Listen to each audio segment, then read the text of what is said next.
The following podcast is a deep, shallow dive production. And you're going to love it. Okay, let's go. On September 11th, 2012, Obama's administration, with Hillary Clinton kind of at the helm of the State Department, started a coup in Libya. And they overthrew Gaddafi, who had been in charge for 30 years-ish. And he was a big threat. There's this whole, we don't have time for the context, but the Arab nationalist movement in the Middle East was a big threat to the Western powers that be, both Israel and the United States. And he'd been a thorn in our side for a very long time. And Hillary Clinton and, her pals, we don't necessarily know exactly who was involved in this because it was a covert operation. They decided to do a coup without asking Congress if that was okay. Hey, what's up, everybody? Happy Wednesday. All right, listen, today I want to kind of lay the groundwork and talk about a few different things, and we're going to start off talking about Libya and Muammar Gaddafi. Yeah, that dude. I've been wanting to do this for a long time. That was Ian Carroll, the guy that I've played a few times. He's actually blowing up, man. He ended up going on the Joe Rogan's podcast last week, and obviously that's kind of like, you've made it when you're a guest on Joe Rogan's podcast. I listened to the interview. It was pretty good, but the two guys, they were both like, "Hey, have you read this book? Have you read this book?" And then it was a bunch of dude, bro, bingo, dude, bro.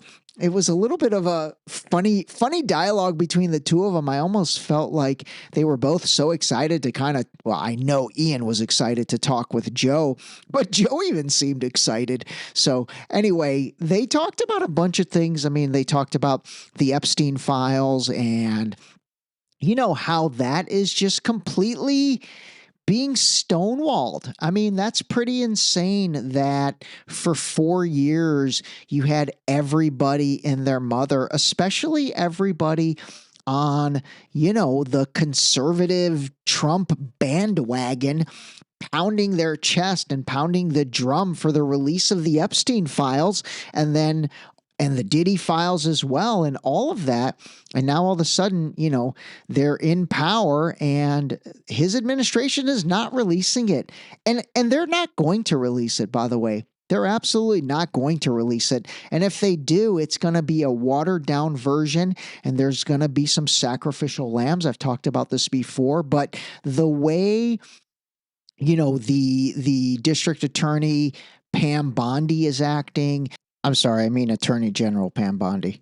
The way even this Kash Patel guy, who's the new director of the FBI, the way Dan Bongino, who is Kash Patel's right-hand guy. I mean, these are all guys that were militant about the Epstein files and getting to the bottom of, who's on that list. And, Bill Clinton, Bill Gates, Reid Hoffman, all these kind of big Democratic donor names, but there's probably a bunch of Republican names on there as well. And there's probably a bunch of people that are very pro-Trump on that list.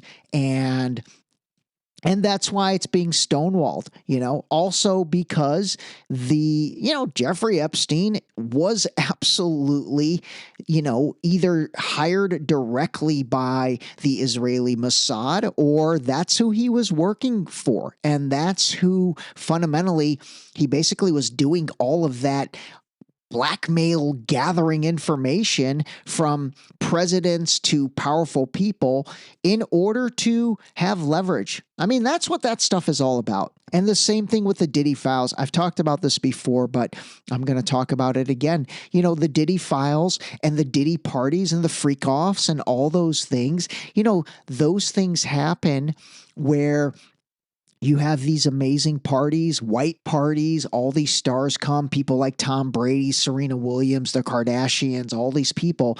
Now, I don't think everybody conducted themselves in, crazy stuff. I think after a certain time period, a bunch of people leave and a bunch of people stay, and the ones that stay partake in the shenanigans. And the same thing with Epstein Island. I mean, I've talked about this before, but I do want to say it again. I think probably, I don't know, 80% of the people that went there probably just went there because they're like, oh my God, this is so elite. Like we've made it. We're the chosen ones. We are part of the elite that get to go there. And they probably didn't do anything inappropriate. They probably had an amazing time.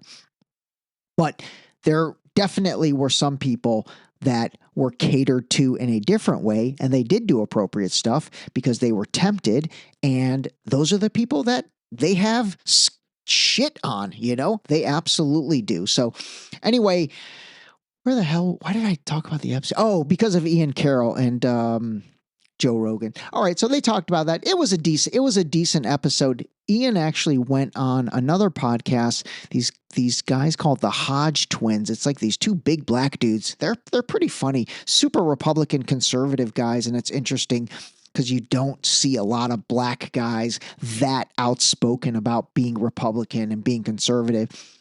Ian was pretty good on that podcast. I'll have to pull some clips from that. But anyway, he also did this bit here. Well, I guess this is more of a bit, but he really did do a nice deep dive on Muammar Gaddafi, and he explained it in a way that really made a lot of sense.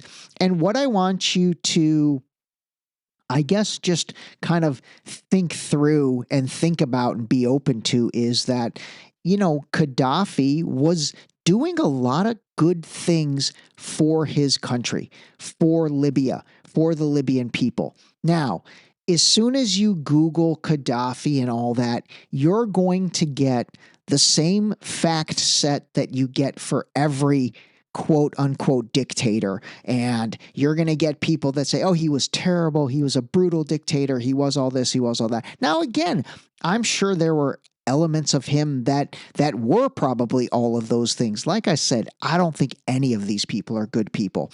But what I do think is that when you fall out of line with your relationship, and quite frankly, you're catering to the good old US of A, then a plan gets set in motion and you are removed off the chessboard. It has happened over and over again. They link up to these, regime changes that we've talked about. They link up to the whole concept of, Islamic terrorists and all of that stuff. And again, it all came out of 9/11, man. I'm telling you, it really has become crystal clear for me that when the Cold War with Russia ended in 1991 and there was no longer a enemy, a big bad wolf, it took gosh, almost a decade. But during that decade, they started to figure out who could replace Russia as the new enemy. And we moved from a Cold War to a, colder war, religious war, all that. But all of those tensions were born coming out of that. And then obviously with what took place at 9/11, that enabled, the weapons of mass destruction, that enabled invading Iraq, invading Afghanistan. Think about it. Let me play it out again. 20 years of that. 20 years of killing, 20 years of military industrial complex.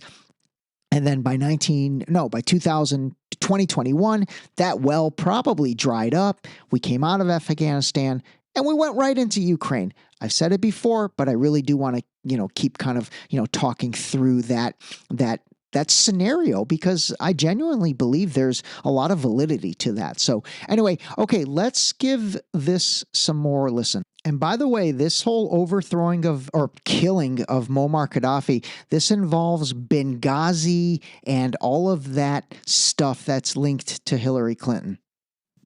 Had they been a little cleaner about it, no one would have really noticed.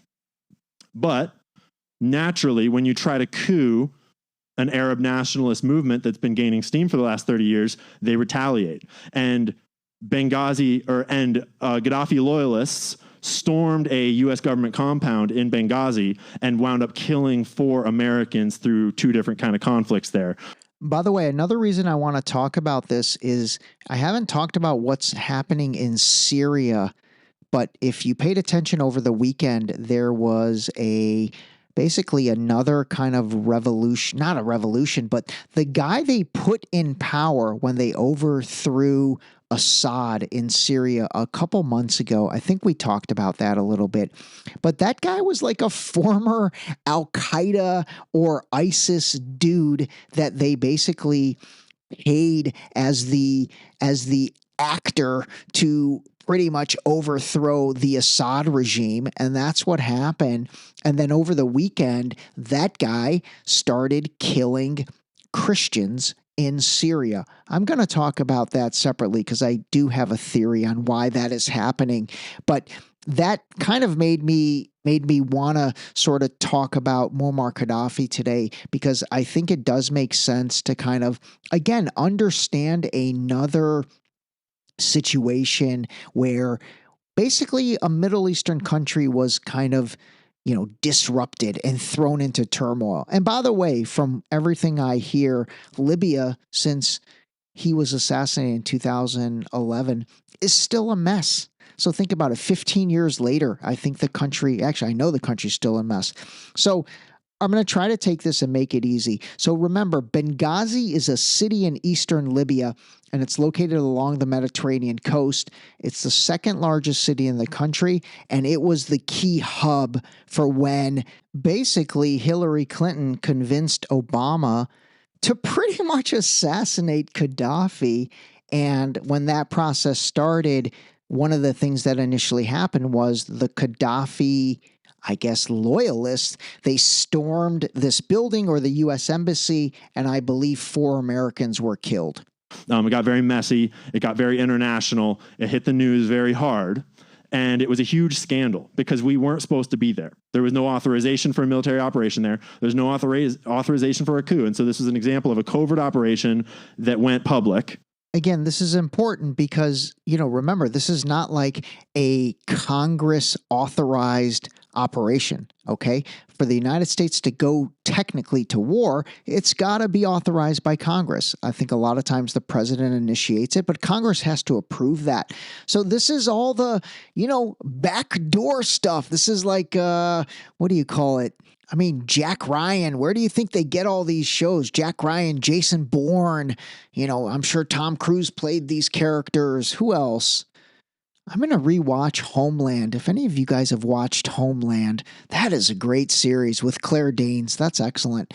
But I'm going to watch that again. But again, all of this stuff, when you see these, these CIA movies and all that, remember, the writers of this, they're drawing on real world experience and real things that are happening. And so this all also plays part and parcel with the whole John Perkins economic hitman, the conversation we've had about countries and their natural resources and the United States wanting their natural resources. By the way, the United States, England, and France, remember, those 3 are always kind of lock, stock, and barrel with each other. Those are like the big 3 when it comes to most covert regime change activities. It's really the combination of those 3 that do it. So, okay, let's get back to Ian. And suddenly they hadn't covered their tracks well enough. Hillary Clinton had to take the blame. But then in March of 2013, a hacker named Guccifer leaked emails related to the Benghazi attack that revealed the existence of Hillary Clinton's private email server. So again, remember, 2011, Gaddafi was assassinated. 2012 was when they basically killed these American soldiers in Benghazi. And then 2013 was when the leak came out and it looked like the Gaddafi assassination was planned by Hillary. Because Hillary is not exceptionally tech savvy. And she'd been doing some pretty dumb stuff with her private emails and her BlackBerry. And she'd been running government emails through her private server, communicating with the president of the United States on a private server in her home, set up in her bathroom, I believe. All right, let me play you this. This is like a ridiculously famous, popular interview that Hillary did. And it really the reason this whole Benghazi thing, by the way, became such a big issue was this was one of the driving topics during the 2016 presidential race, which, if you remember, was between Hillary and Trump. And I wasn't into any of this stuff back then, so I really didn't pay attention. And like I said yesterday, I did vote for Hillary that election. I can't even believe I did, but hey, I did, and I'm going to own it. I'm going to own that. So, all right, listen to this. Listen to this interview from Hillary. This is wild. Unconfirmed. Yes, we came, we saw, he died. Did it have anything to do with your visit? It doesn't do it justice. The video's better, but like she just looks so evil, and she's just like, we came, we saw, he died. And then just started cackling. Like, it's not a good look. During the 2016 presidential campaign, naturally, this was a great target for her opponents to start talking about how careless Hillary had been with her emails, how careless she had been in Benghazi. If she's going to be the commander in chief, how can we trust her when she couldn't even handle this covert operation? And so a lot of press was directed towards Hillary Clinton, Benghazi, and her emails. And that got people, riled up, and people were interested in the emails again. And then something weird happened. So again, just remember, all of this stuff took place in 2011, 2012, 2013. Nobody really even knew that much about it, but it was the lead up to the 2016 presidential race that kind of reignited things. Where Julian Assange of WikiLeaks came out and said that he had received a whole batch of email servers from the DNC, from Hillary Clinton and her associates at the DNC. And it was at first deemed Guccifer 2.0. I had no idea what Guccifer was. So Guccifer was a Romanian hacker who operated under the alias Guccifer, a blend of Gucci and Lucifer. That's pretty funny. He hacked into email accounts of high-profile figures between 2012 to 2014. It looks like he hit Colin Powell, members of the Bush family, and Hillary Clinton associates.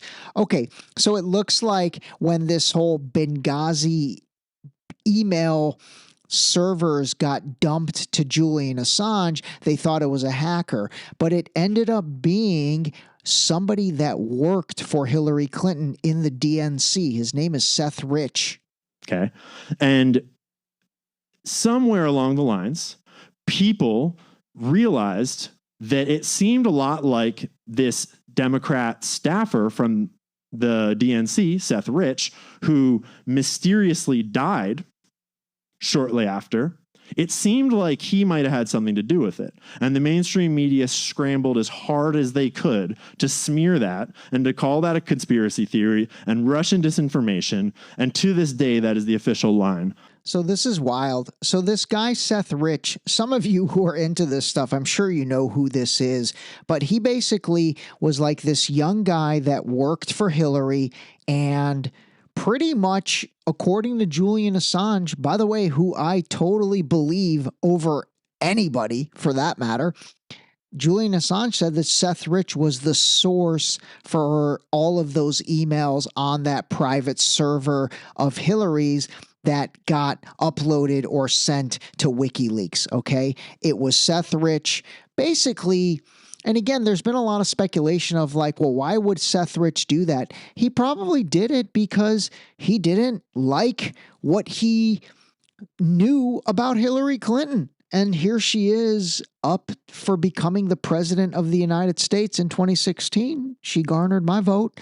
And I don't know, the guy probably was like, you know what? I know the truth about that situation, and I can't have that on my conscience. So I need to bring this out. And honestly, that's probably true. That's probably true.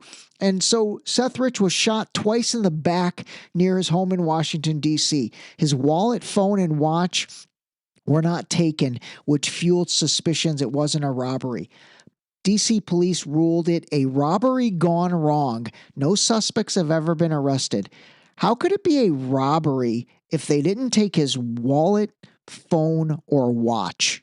All right, let's hear from my guy, Jimmy Dore. The world's terrorists are the United States. Look what we did to Iraq. Look what we did to Libya. Libya, the most successful country in all of Africa. The guy created the eighth wonder of the world with the way how he delivered water and turned deserts into farmland. And everybody had a house and everybody had education and healthcare. All right, so now let's get into, there's some more from Jimmy, but I'll play it in a second. So now let's get into just some of the things that Gaddafi was doing, and quite frankly, doing for his country and his people. And then at the same time, one of the main things he was doing against the Western allies was he basically was trying to create his own currency system that was backed by gold, and it was called the dinar. Their currency was called the dinar, and he was trying to back it with gold and basically trying to replace the dollar as, the global reserve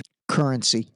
And this plays all into that petrodollar discussion we've had a bunch of times, which, man, I really need to revisit that. And really, BRICS, what BRICS is trying to do. We haven't talked about BRICS in a long time, but, the alliance between Brazil, Russia, India, China, Saudi Arabia, Iran now, UAE, all those guys are in that. And, it's the one that Trump is saying, hey, if you guys continue that, there's going to be hell to pay. But I will tell you something.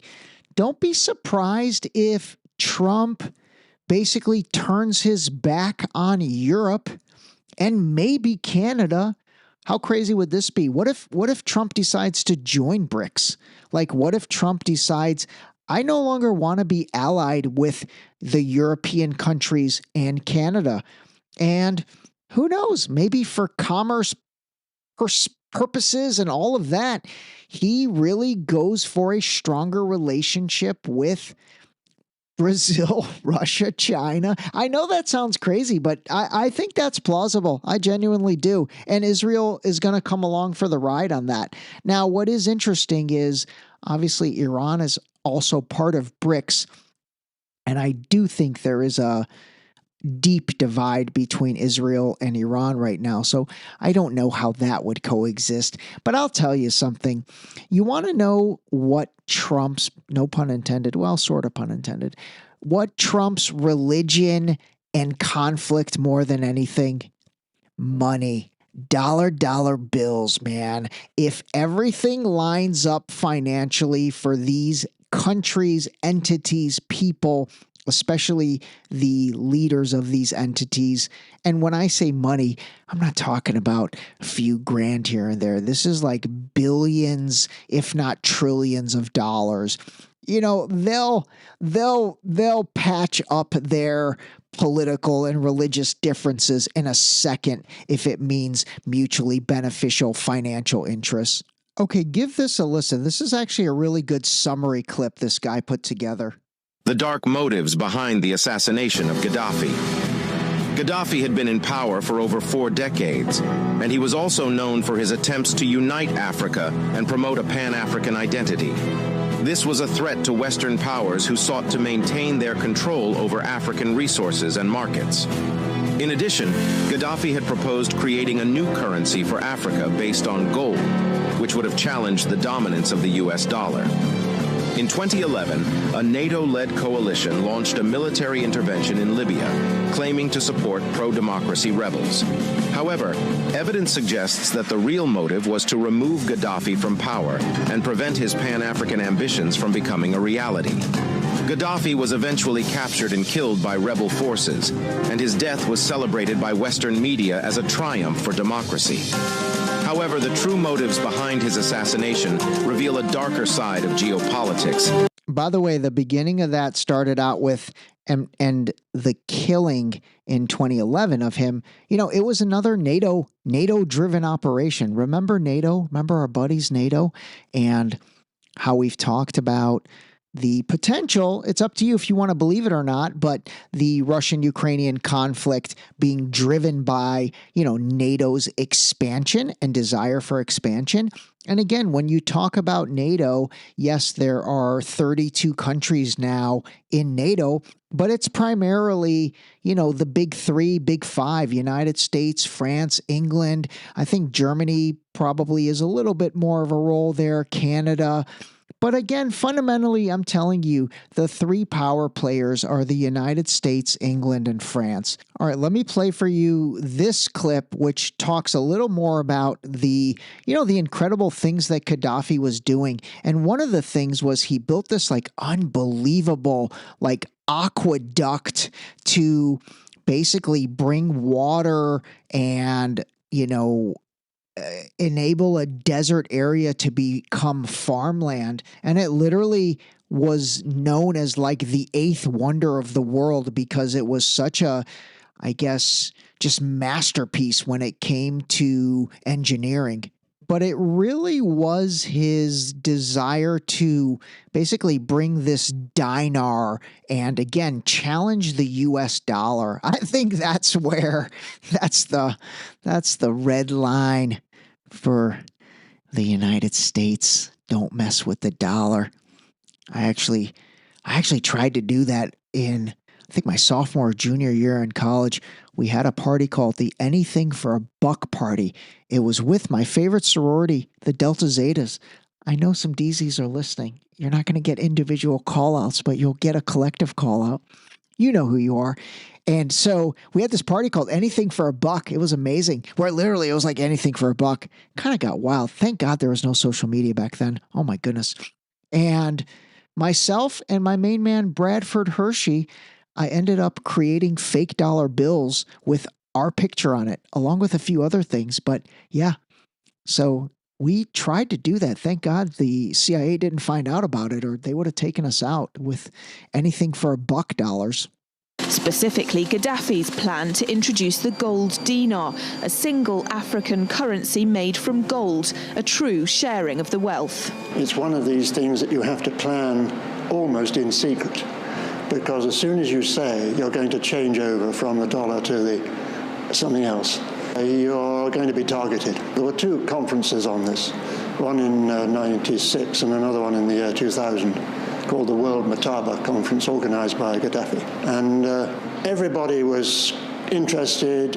I think most countries in Africa were keen. Gaddafi didn't give up.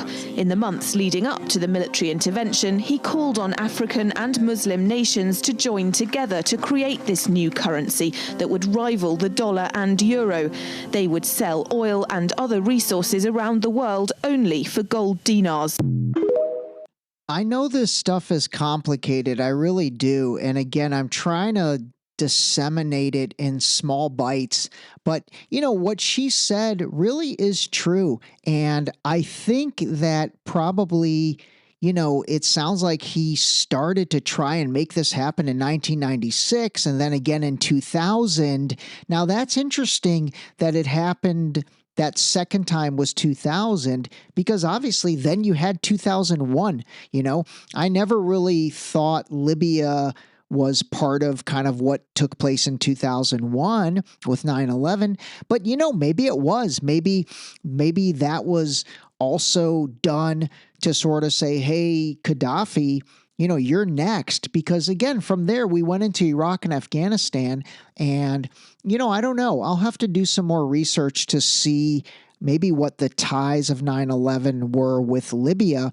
But it definitely was a event that really kind of targeted the entire Middle East and Muslim world. I mean, seriously, what's unfortunate and sad, and I'm not even kidding, sometimes I fall into this trap, is they're all individual nations and countries, and they have individual languages and individual everything, but we kind of group them all together. At least most Americans do. That's just the truth. And again, I'd ask you to think about, like, do you really know the difference between Libya, Syria, Lebanon, Iraq, Afghanistan? I mean, maybe Iran. Iran might be the one that people know a little bit more about. maybe if they watch Shaw's of Sunset on Bravo, they know about it. Or I don't know. For some reason, I feel like Iran definitely separates itself, and I get no credit for that whatsoever.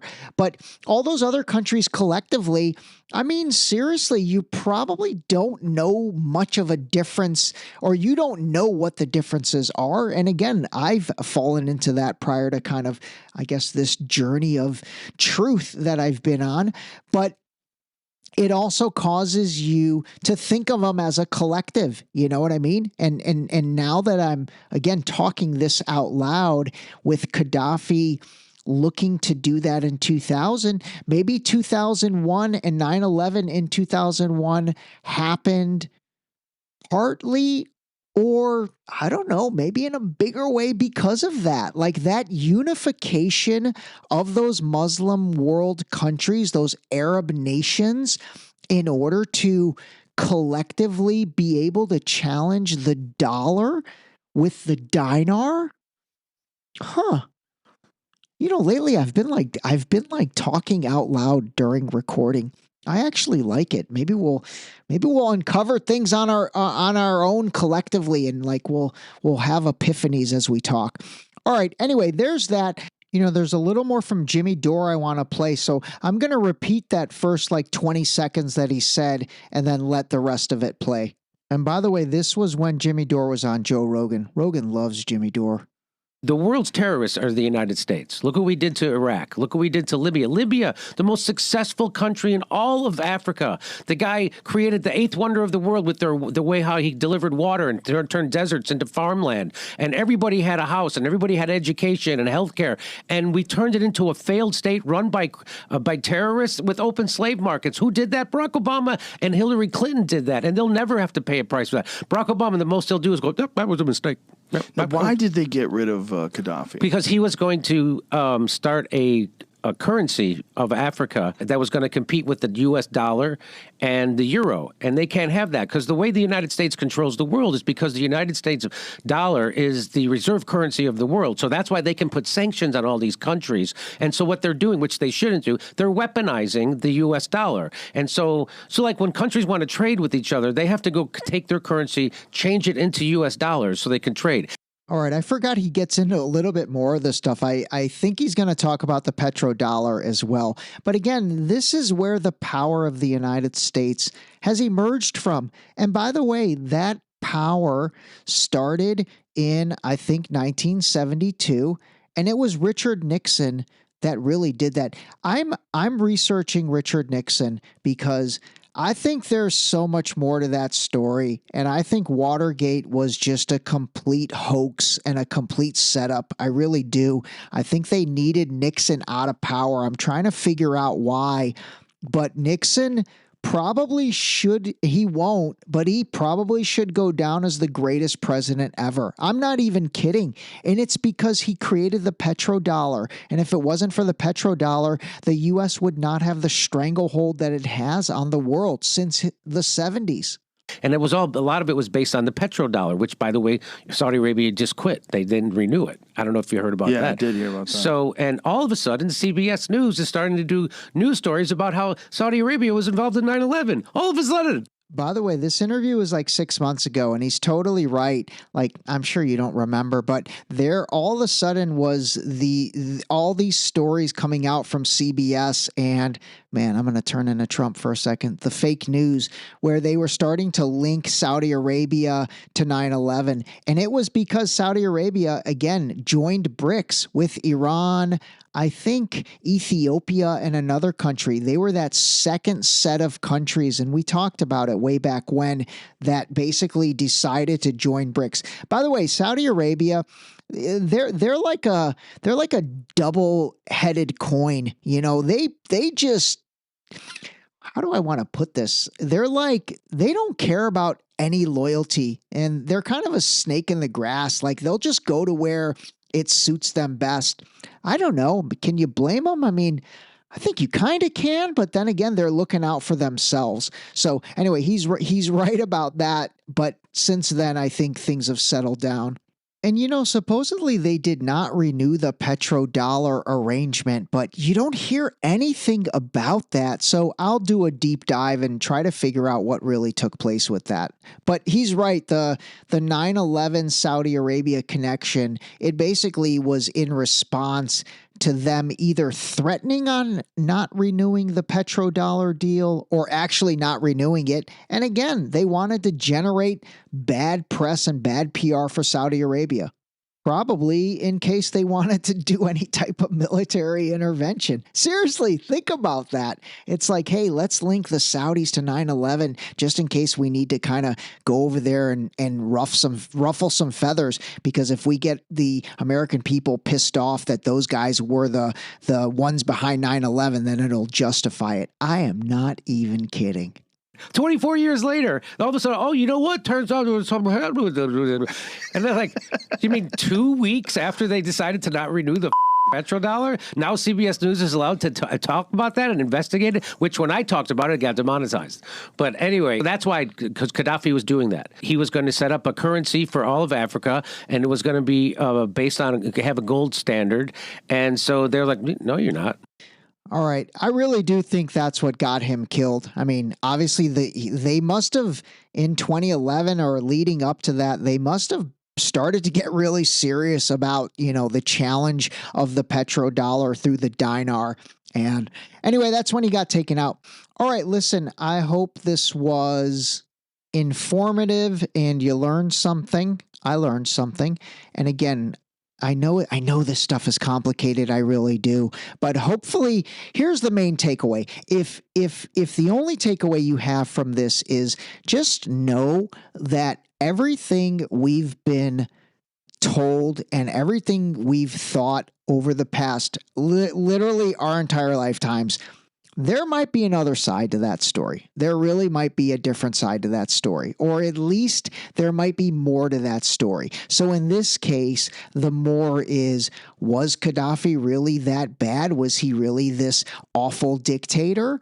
Or was he somebody that was trying to unite a sizable group of Arab and Muslim nations in order to say, hey, listen, enough is enough. We don't want to trade in the dollar anymore. We want our own currency, and we want to kind of, it's our turn. And that is not copacetic by certain entities and countries. All right.